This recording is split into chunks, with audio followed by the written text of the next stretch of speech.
ভারত পাকিস্তান সংঘাত বাংলাদেশের হজ ফ্লাইটে কোনো প্রভাব পড়বে না। এছাড়াও শিডিউল বিপর্যয় হলে বা বিমানের সিট খালি গেলেও শেষের দিকে চাপ পড়বে না, এমনটি জানিয়েছেন ঢাকা হজ অফিস।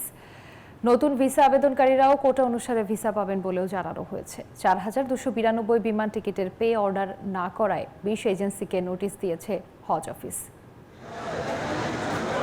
গেল মাসের 29 এপ্রিল শুরু হয় বাংলাদেশিদের হজ যাত্রা। এর মধ্যে 10 দিন শেষে 89 ফ্লাইটে মক্কা পৌঁছেছেন 36,013 জন। শুক্রবার 3টি ফ্লাইটে যাবেন আরও 1,278 জন। তবে চলমান ভারত পাকিস্তান সংঘাতে হজ ফ্লাইট নিয়ে কিছুটা দুশ্চিন্তায় বাকি 60,000 হজ প্রত্যাশী।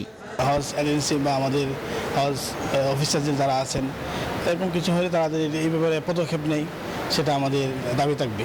সরকারের কাছে প্রত্যাশা থাকবে, যদি সামনের দিকে কোনো সংকট দেখা যায় তাহলে বিকল্প এ ব্যবহার করার জন্য আমরা যেন ভালোভাবে যাইতে পারি, এটা যেন সরকার ব্যবস্থা নেয়।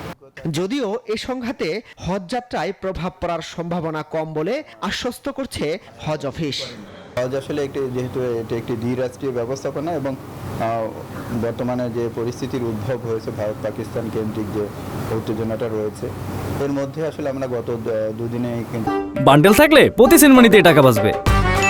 বিকাশ সেনমানি বান্ডেল কিনে জিতুন প্রতি লেনদেনে। আমাদের ফ্লাইটগুলো একদম নির্বিঘ্নে নির্ধারিত সময়ে পৌঁছে গেছে এবং আমরা আশাবাদী যে ইনশাল্লাহ আগামী দিনে ফ্লাইটগুলো এরকম নিরাপদ এবং নির্বিঘ্নে পৌঁছে যাবে। বেসরকারি মাধ্যমে যাওয়া হজ যাত্রীদের মধ্যে এখনও 4292 জনের পে অর্ডার করেনি সংশ্লিষ্ট এজেন্সিগুলো, যে কারণে নোটিশ দেওয়া হয়েছে 20 এজেন্সিকে। আগামী দিন 3টায় বিমান কর্তৃপক্ষের সাথে প্লাস যে এজেন্সিগুলো এখনো টিকিট করে নেই তাদেরকে নিয়ে আমাদের একটা মিটিং হবে মতিঝিল বিমান অফিসে।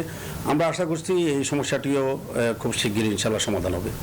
এছাড়াও ভিসা রিপ্লেসমেন্টে তথ্য ভুলের অভিযোগ রয়েছে বেশ কিছু এজেন্সির বিরুদ্ধে। মাসুদ সুমন, নিউজ 24, ঢাকা।